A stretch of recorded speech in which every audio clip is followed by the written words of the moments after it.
Assalamualaikum warahmatullahi wabarakatuh. Kembali lagi dengan saya Rian Saputra dengan NIM 210320010. Dalam kesempatan kali ini saya akan membahas materi yang berjudul tentang konflik. Nah, langsung saja ke pembahasannya. Konflik adalah suatu situasi di mana terdapat perbedaan antara dua atau lebih individu atau kelompok dalam hal nilai, kepentingan, tujuan, atau persepsi yang dapat menghasilkan ketegangan, ketidaksepakatan, atau pertentangan antara pihak-pihak yang terlibat. Konflik bisa terjadi dalam berbagai konteks, baik itu dalam hubungan personal, kelompok, organisasi, maupun antar negara. Konflik dapat bersifat positif, seperti memicu perubahan dan inovasi. Namun juga dapat menjadi destruktif jika tidak ditangani dengan baik, menghasilkan kerugian baik secara emosional maupun fisik bagi pihak yang terlibat. Dan pengertian konflik dari Dublin AJ, konflik dalam konteks yang digunakan mengacu pada pertentangan orang atau kekuatan yang menimbulkan ketegangan. Hal ini terjadi ketika dua pihak atau lebih individu, kelompok, organisasi memahami tujuan atau peristiwa. Nah, dari Egan dan Jane, konflik diartikan sebagai ketidaksepakatan mengenai tujuan atau cara mencapai tujuan tersebut. Hal ini dapat dipandang sebagai eksitasi simultan dari dua atau lebih motif yang tidak sesuai. Pendekatan rutin lainnya terhadap konflik adalah seorang menghalangi orang lain untuk mencapai tujuannya. Seseorang mungkin menyadari adanya konflik dengan rekan kerja dan ingin menyelesaikannya, namun terhalang oleh keengganan rekan kerja tersebut untuk mengatasi atau menyelesaikannya. Baik, selanjutnya masuk ke sumber konflik. Yang pertama itu konflik nilai-nilai.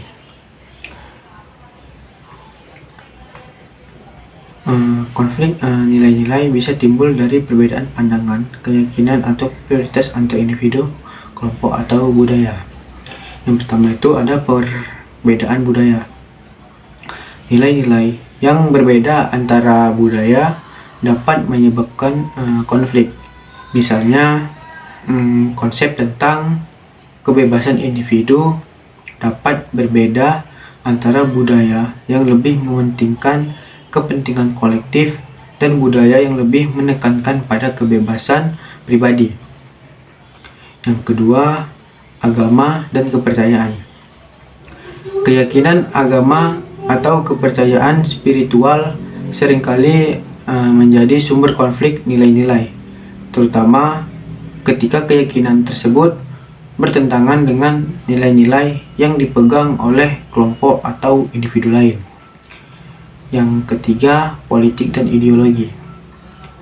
Perbedaan politik dan ideologi seringkali menciptakan konflik dari nilai-nilai, terutama di antara kelompok atau individu dengan pandangan politik yang berbeda.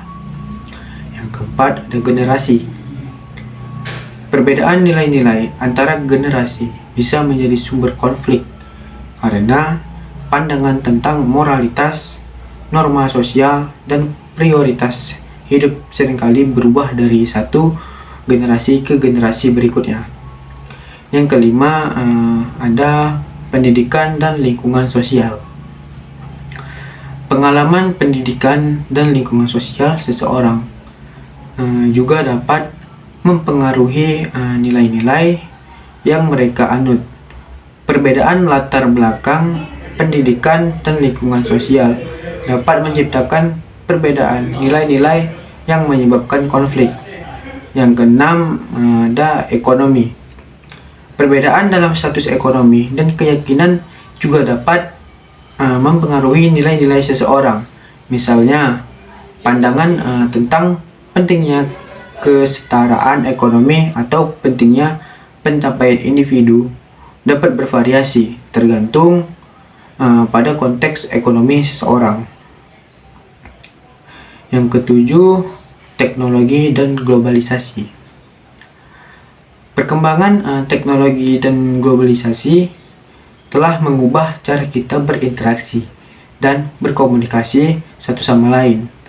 Seringkali menyebabkan benturan nilai-nilai antara tradisi dan modernitas, atau antara nilai-nilai lokal dan global. Yang kedelapan itu perubahan sosial. Perubahan sosial seperti perubahan demografis, perubahan dalam struktur keluarga, atau perubahan dalam tatanan gender juga dapat memicu konflik nilai-nilai karena mempengaruhi norma-norma sosial dan tata nilai yang ada. Selanjutnya yaitu sumber konflik, relasi, atau hubungan. Sumber konflik dalam hubungan bisa sangat bervariasi tergantung pada individu, hubungan, dan situasi spesifik. Beberapa sumber umum konflik dalam hubungan itu, yang pertama ada komunikasi yang buruk. Komunikasi yang tidak efektif atau kurang jujur seringkali menjadi akar dari banyaknya masalah dalam hubungan. Misalnya, salah paham, tidak mendengarkan dengan baik, atau keengganan untuk berbicara tentang masalah yang penting. Yang kedua, ketidakcocokan nilai. Ketika pasangan memiliki nilai-nilai yang berbeda dalam hal penting seperti agama, politik, atau kehidupan keluarga, hal ini bisa menyebabkan ketegangan dan konflik. Yang ketiga, kehidupan finansial. Masalah keuangan seperti perbedaan dalam pengeluaran atau manajemen uang dapat menjadi sumber stres dan konflik dalam hubungan. Yang keempat, masalah keluarga atau teman.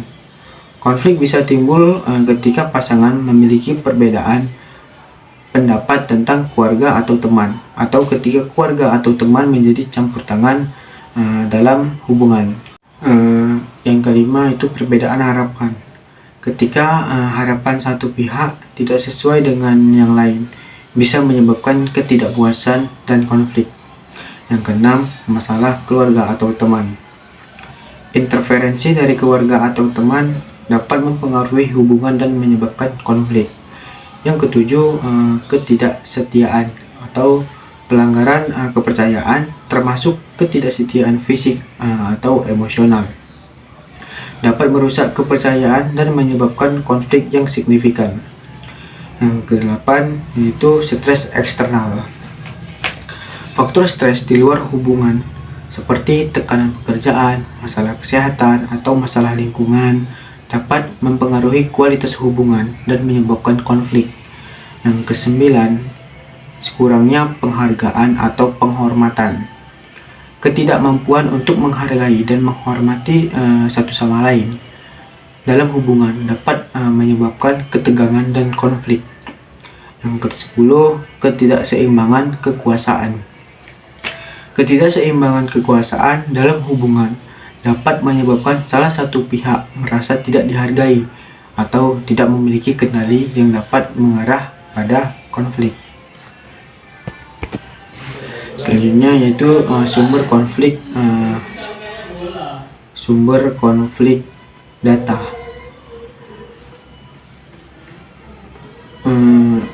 konflik data dapat berasal dari berbagai sumber tergantung pada konteksnya. Nah, dari konflik data ini yang pertama itu ada perbedaan dalam metode pengumpulan data.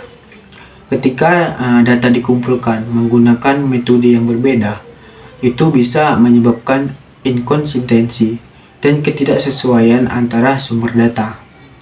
Yang kedua, kesalahan manusia. Kesalahan input atau kesalahan interpretasi ataupun manipulasi sengaja oleh individu dapat menyebabkan konflik data. Yang ketiga, perubahan dalam definisi atau standar. Jika definisi atau standar yang digunakan untuk mengumpulkan atau mengelola data berubah seiring waktu, data yang sama dapat diinterpretasikan secara berbeda, menyebabkan konflik. Yang keempat, kesalahan teknis. Masalah teknis seperti kerusakan pada perangkat keras atau perangkat lunak, gangguan jaringan, atau kegagalan sistem dapat menghasilkan konflik data. Yang kelima, ketidaksesuaian pada integrasi data. Saat mencoba mengintegrasikan data dari beberapa sumber, perbedaan dalam format, struktur, atau kualitas data yang diperlukan tidak tersedia atau tidak lengkap, itu dapat menyebabkan konflik atau ketidakpastian dalam analisis. Yang ketujuh, perspektif atau interpretasi yang berbeda. Orang yang berbeda dapat memiliki interpretasi yang berbeda terhadap data yang sama, terutama dalam konteks yang kompleks atau ambigu. Yang kedelapan, ketidakpastian atau ambiguitas dalam pengukuran. Ketidakpastian dalam proses pengukuran atau variabilitas alami dalam dapat menyebabkan konflik. Yang kesembilan, ketidakcocokan dalam skala atau wilayah. Perbedaan dalam skala spasial atau temporal dalam pengumpulan data dapat menghasilkan konflik ketika mencoba untuk membandingkan atau mengintegrasikan data. Selanjutnya itu ada sumber konflik kepentingan. Konflik kepentingan bisa timbul dari berbagai situasi di mana individu atau kelompok memiliki kepentingan yang sama, memiliki kepentingan yang bertentangan atau saling bersaing. Yang pertama itu ada kepentingan ekonomi. Kepentingan ekonomi itu seperti persaingan bisnis, persaingan pasar, atau perbedaan keuntungan antara individu, perusahaan, atau negara bisa menjadi sumber konflik. Yang kedua, kepentingan pribadi. Ketika individu memiliki kepentingan yang bertentangan dengan kepentingan orang lain, seperti dalam hal promosi pekerjaan, pengakuan, atau kekayaan pribadi. Yang ketiga, kepentingan sosial. Perbedaan dalam nilai keyakinan atau identitas sosial dapat menyebabkan konflik antara individu atau kelompok. Yang keempat, kepentingan politik. Persaingan untuk mendapatkan atau mempertahankan kekuasaan politik, pengaruh atau kontrol atau atas sumber daya politik dapat menyebabkan konflik di antara partai politik, kelompok kepentingan, atau negara. Yang kelima, kepentingan lingkungan. Konflik bisa muncul antara perlindungan lingkungan dan pengembangan ekonomi atau pembangunan infrastruktur. Yang keenam, kepentingan profesional. Persaingan dalam karir atau industri tertentu bisa menyebabkan konflik antara individu atau kelompok yang memiliki keahlian atau posisi yang berbeda. Yang ketujuh, kepentingan antar generasi. Perbedaan dalam kepentingan antar generasi, misalnya antara generasi tua dan muda, dapat menjadi sumber konflik. Yang kedelapan, kepentingan antar budaya. Perbedaan budaya, tradisi, atau norma sosial antar kelompok-kelompok yang berbeda dapat menyebabkan konflik. Yang kesembilan, kepentingan keamanan. Persaingan untuk kendali atas sumber daya alam, wilayah, atau kekuatan militer dapat menyebabkan konflik antara negara atau kelompok yang bersaing. Yang ke-10, kepentingan teknologi. Persaingan untuk mendapatkan atau mempertahankan keunggulan teknologi dapat menyebabkan konflik antara perusahaan atau negara dalam pasar global yang semakin kompetitif. Selanjutnya itu ada sumber konflik struktural, merujuk pada akar penyebab konflik yang bersifat sistemik, lebih dari sekadar perbedaan pendapat atau kepentingan individu. Yang pertama itu ada ketidaksetaraan sosial ekonomi, disparitas dalam distribusi kekayaan, pendapatan, dan akses terhadap sumber daya bisa menjadi sumber konflik. Ketidakadilan sosial dan ekonomi dapat menciptakan ketegangan antara kelompok-kelompok yang merasa dirugikan dan kelompok yang merasa diuntungkan. Yang kedua ada ketegangan etnis atau agama. Perbedaan dalam identitas etnis atau agama seringkali menjadi sumber konflik, terutama ketika terjadi persaingan atas sumber daya atau kekuasaan politik. Yang ketiga, ketidakstabilan politik. Konflik seringkali muncul dalam konteks ketidakstabilan politik, termasuk konflik antara pemerintah dan oposisi atau antara kelompok-kelompok politik yang bersaing untuk kekuasaan. Yang keempat, ketidakadilan sistemik. Ketidakadilan dalam sistem politik, hukum, atau pemerintahan juga bisa menjadi sumber konflik. Misalnya, ketidakadilan dalam proses pemilihan umum atau penegakan hukum yang tidak adil dapat memicu protes atau pemberontakan. Yang kelima, ketidakpuasan sosial. Ketidakpuasan luas terhadap kondisi sosial, ekonomi, atau politik dalam masyarakat dapat menciptakan atmosfer yang rentan terhadap konflik. Misalnya, tingginya tingkat pengangguran atau ketidakpuasan terhadap pelayanan publik dapat memicu protes massa atau demonstrasi. Yang keenam, persaingan atas sumber daya alam. Konflik seringkali muncul dalam konteks persaingan atas sumber daya alam, seperti air, tanah, atau mineral. Ketidaksetaraan dalam distribusi atau akses terhadap sumber daya alam dapat memicu konflik antara kelompok-kelompok yang bersaing. Yang ketujuh, perbedaan ideologi atau nilai. Perbedaan dalam ideologi politik, keyakinan agama, atau nilai budaya juga bisa menjadi sumber konflik, terutama ketika perbedaan tersebut dijadikan dasar untuk membenarkan tindakan diskriminatif atau represif. Juga tadi dari nilai-nilai dari menurut Furlong, perbedaan nilai-nilai kehidupan mencakup hal yang berlaku secara umum, seperti perbedaan nilai yang bersumber dari agama, kepercayaan, moral, etika, norma, budaya, serta perbedaan nilai-nilai yang berlaku dalam organisasi. Aturan spesifik yang mengatur tata tertib cara berorganisasi ketika nilai yang diyakini oleh pihak yang berkonflik berbeda dan cara pandang berbeda. Perbedaan ini akan menimbulkan konflik.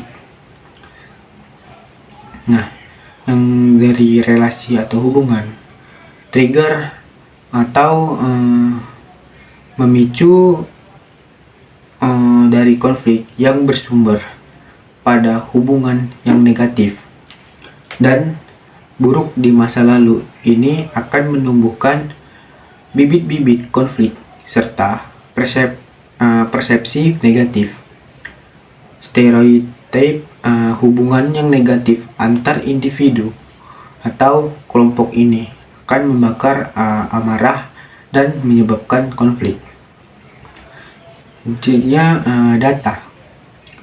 Sumber-sumber konflik dari data ini dapat berupa data yang tidak benar, keabsahannya, data yang tidak lengkap, perbedaan informasi yang simpang siur, atau dapat berupa interpretasi data yang berbeda, atau data yang terlalu banyak, atau sangat kurang. Intinya, perbedaan sumber data dapat menjadi sumber pemicu konflik. Kepentingan dapat bersumber dari kebutuhan, keinginan, harapan-harapan yang berbeda satu sama lainnya, sehingga menimbulkan konflik. Kepentingan ini dapat juga berupa kontestasi kepentingan antara individu atau kelompok, baik secara emosional, prosedural, maupun substansi. Yaitu ada struktural. Konflik secara struktural dimaksud adalah konflik yang bersumber dari rasa ketidakadilan, kesewenangan, kompetisi yang tidak sehat, dan lain sebagainya, yang menyebabkan individu atau kelompok terusik. Konflik ini dapat saja menyentuh hal-hal yang berkaitan dengan ekonomi dan kewenangan. Ada jenis-jenis konflik. Konflik dapat dibedakan berdasarkan yang pertama, isi dari konflik atau konten, di mana individu tidak setuju tentang cara menangani masalah tertentu. Yang kedua, konflik terkait masalah hubungan atau relasi interaksi antar individu, di mana individu saling tidak setuju tentang satu sama lain. Konflik atas isi atau konten dapat meningkatkan motivasi dan merangsang diskusi. Konflik terkait dengan hubungan atau relasional dapat menurunkan kinerja, loyalitas, kepuasan, dan komitmen, serta dapat menyebabkan individu yang berkonflik menjadi mudah tersinggung, negatif, dan saling curiga.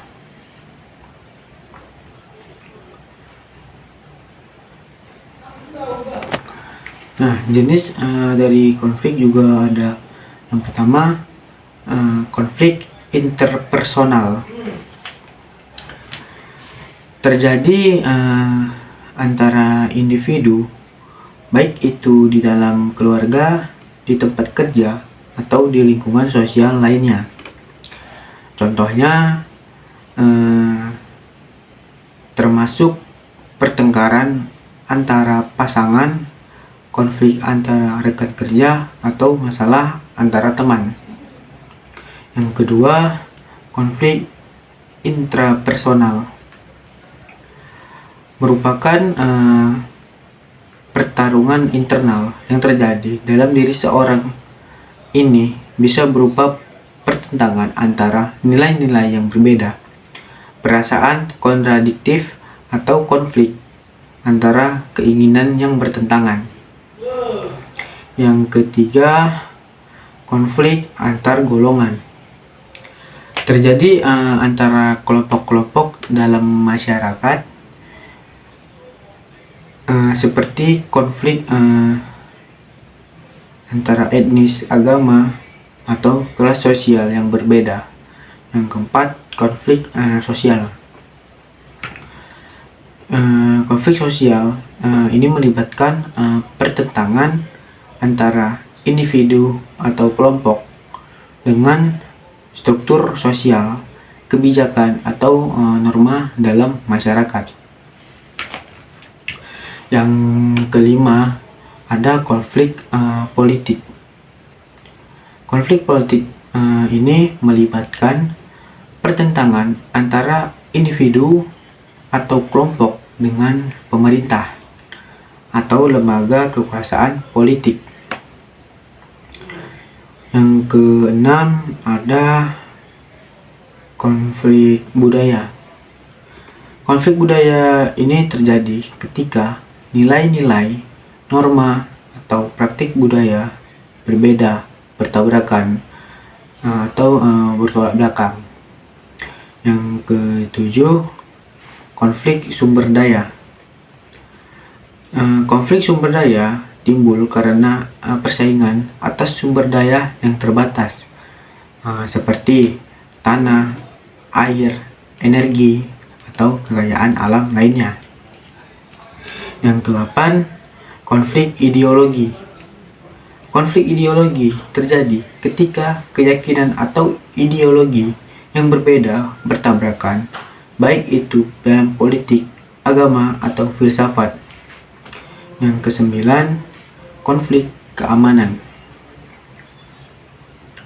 Konflik keamanan ini berkaitan dengan ancaman atau kekerasan fisik antara individu, kelompok, atau negara.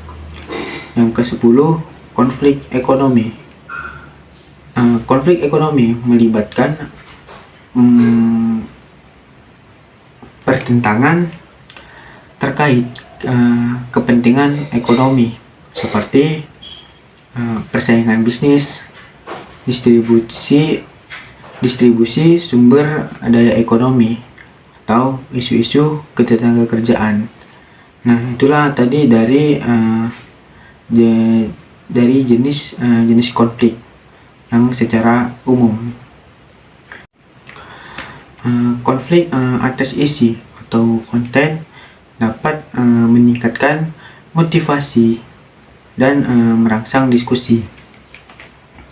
Konflik terkait dengan hubungan atau relasional dapat menurunkan kinerja, loyalitas, kepuasan, dan komitmen, serta dapat menyebabkan individu yang berkonflik menjadi mudah tersinggung, negatif, dan saling curiga. Konflik hubungan. Konflik hubungan ini berasal dari ketidakcocokan antar pribadi. Contohnya itu misalnya si individu A dan individu ini tidak mempunyai kecocokan dalam hubungan. Itu dari pribadinya itu tidak cocok, jadi itu termasuk bisa menyebabkan konflik antar hubungan. Itu bisa jadi terjadi karena perselisihan pendapat atau pendapatnya tidak sama. Yang kedua, yang selanjutnya tadi itu ada konflik tugas. Konflik tugas terkait dengan perbedaan pendapat dalam sudut pandang dan pendapat tentang tugas tertentu. Misalnya itu ada sebuah tugas, tetapi sudut pandang dari masing-masing individu ini berbeda. Jadi itu juga bisa menimbulkan konflik tugas. Selanjutnya konflik proses. Konflik proses mengacu pada ketidaksepakatan mengenai pendekatan kelompok terhadap tugas, metode, dan proses kelompoknya. Contohnya dalam sebuah organisasi itu dalam proses mencapai tujuannya antara kelompok atau individu itu untuk terhadap tugas sama metode dengan prosesnya itu mereka tidak memiliki tujuan yang sama, memiliki ego masing-masing. Jadi itu dapat menyebabkan konflik. Yang disebut itu konflik proses. Selanjutnya perhatikan bahwa konflik hubungan dan konflik proses bisa berbahaya bagi pencapaian tujuan organisasi. Kenapa begitu? Karena kalau hubungan dan proses saja menjadi konflik, itu kemungkinan besar tujuan itu tidak bakal bisa tercapai, karena hubungan antara individu dan individu saja masih bertentangan, tidak satu jalan. Dan konflik proses juga sangat berpengaruh, karena di dalam proses itu kalau masih ada ketidaksamaan dalam mengerjakannya, itu juga dapat mempengaruhi konflik dalam berproses. Sedangkan konflik tugas ditengarai bermanfaat bagi organisasi karena mendorong tumbuhnya berbagai keragaman pendapat, meskipun harus berhati-hati agar tidak berkembang menjadi konflik proses atau hubungan. Nah, maksudnya itu konflik tugas ini, di dalam tugas itu ada berbagai macam pendapat, tetapi pendapat itu bisa dirangkumkan menjadi satu. Itu menyebabkan namanya konflik pendapat atau konflik tugas. Selanjutnya ada konflik tidak terstruktur, mempunyai ciri di mana berbagai pihak yang terlibat tidak terikat oleh aturan serta bersifat impulsif dan emosional. Konflik tidak struktur juga situasi di mana ada ketegangan atau perbedaan antara individu atau kelompok yang tidak memiliki batasan atau aturan yang jelas. Untuk menyelesaikannya, ini sering kali muncul secara alami dalam interaksi manusia dan dapat berkembang menjadi masalah yang lebih besar jika tidak ditangani dengan baik. Penyebabnya bisa bermacam-macam, mulai dari perbedaan nilai, kepentingan, atau tujuan, hingga ketidaksepakatan dalam komunikasi atau persepsi. Yang membuat konflik tidak terstruktur menantang adalah kurangnya struktur atau kerangka yang jelas untuk menyelesaikannya. Tanpa pedoman yang jelas, konflik semacam ini cenderung menjadi lebih rumit dan sulit untuk diselesaikan. Penting untuk memahami sumber konflik dan mencari cara untuk mengkomunikasikan, memahami, dan menyelesaikan perbedaan dengan cara yang konstruktif. Ini bisa melibatkan berbagai strategi, mulai dari komunikasi terbuka, empati, hingga mediasi atau negosiasi. Selanjutnya itu konflik terstruktur sepenuhnya mempunyai ciri di mana pihak yang berkonflik terikat aturan-aturan norma dan standar etika tertentu. Konflik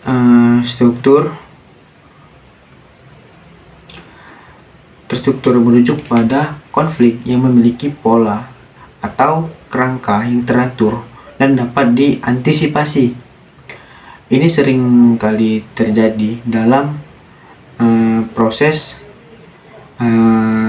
konteks organisasi atau kelompok di mana aturan, peran, dan hierarki juga ditetapkan sebagai jelas. Contoh dari konflik struktur ada konflik peran. Terjadi ketika dua individu atau kelompok memiliki persepsi yang berbeda tentang tugas atau tanggung jawab mereka dalam suatu situasi. Yang kedua, konflik kekuasaan. Timbul ketika terjadi persaingan atau ketidaksetujuan terkait kontrol, pengaruh, atau sumber daya di antara individu atau kelompok yang memiliki kepentingan yang bertentangan. Yang ketiga, konflik struktural.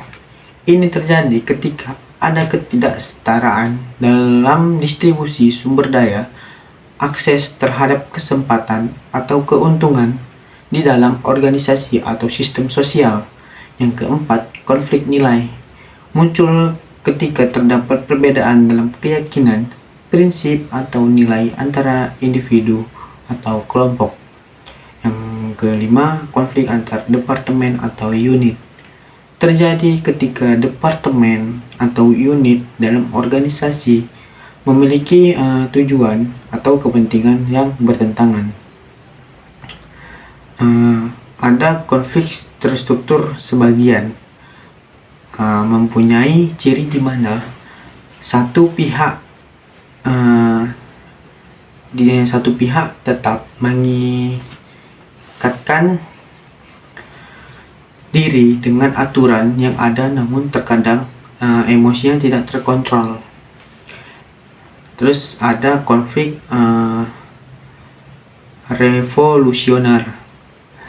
Konflik revolusioner adalah salah satu bentuk ekstrim dari konflik yang tidak terstruktur. Konflik revolusioner ini mencirikan konflik dalam skala besar yang tidak terikat oleh peraturan, waktu, budaya, mitos, atau cara pandang yang sama. Selanjutnya masuk ke sumber konflik.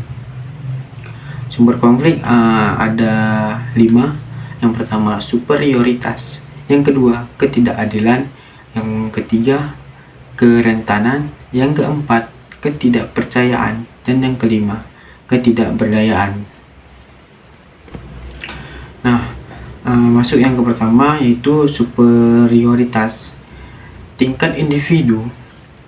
Keyakinan rasa superior tingkat individu ini berkisar pada keyakinan abadi seseorang bahwa ia lebih baik daripada orang lain dalam hal-hal penting. Kelompok sikap yang umumnya dikaitkan dengan keyakinan ini mencakup rasa keistimewaan, kelayakan, dan hak. Tingkat kelompok. Rasa superior tingkat kelompok ini mencakup keyakinan bersama tentang superioritas moral, pemilihan, hak, dan takdir khusus yang berlaku pada kelompok tersebut. Sumber konflik superioritas juga dapat merujuk pada berbagai situasi di mana konflik timbul sebagai akibat dari perasaan superioritas yang dirasakan oleh satu pihak terhadap yang lain. Sumber konflik superioritas juga yang pertama itu ada pemahaman budaya. Konflik dapat timbul antara budaya atau kelompok yang merasa lebih superior secara budaya daripada yang lain. Misalnya, ketika satu kelompok menganggap budaya mereka lebih baik atau lebih maju daripada kelompok lain, ini dapat menyebabkan ketegangan antar kelompok. Yang kedua, kelas sosial dan ekonomi. Konflik sosial seringkali muncul dari perasaan superioritas kelas sosial atau ekonomi. Yang ketiga, agama dan kepercayaan. Konflik agama seringkali muncul dari keyakinan bahwa satu agama lebih benar atau lebih superior daripada yang lain. Perasaan superioritas agama dapat memicu ketegangan antara kelompok agama dan bahkan konflik bersenjata. Yang keempat, ras dan etnisitas. Konflik rasial atau etnis seringkali muncul dari perasaan superioritas ras atau etnis. Kelompok yang merasa lebih superior dari segi ras atau etnis dapat menindas atau mendiskriminasi kelompok lain. Yang kelima, kekuasaan politik. Konflik politik seringkali terjadi karena perasaan superioritas politik di mana satu kelompok atau partai politik merasa lebih berhak atau lebih kompeten dalam memegang kekuasaan daripada yang lain. Yang keenam, keterampilan dan keahlian. Di lingkungan kerja atau profesional, konflik dapat muncul karena perasaan superioritas dalam hal keterampilan atau keahlian. Orang yang merasa lebih terampil atau berpengalaman mungkin merendahkan atau mengabaikan orang yang lain dianggap kurang mampu. Selanjutnya masuk ke ketidakadilan.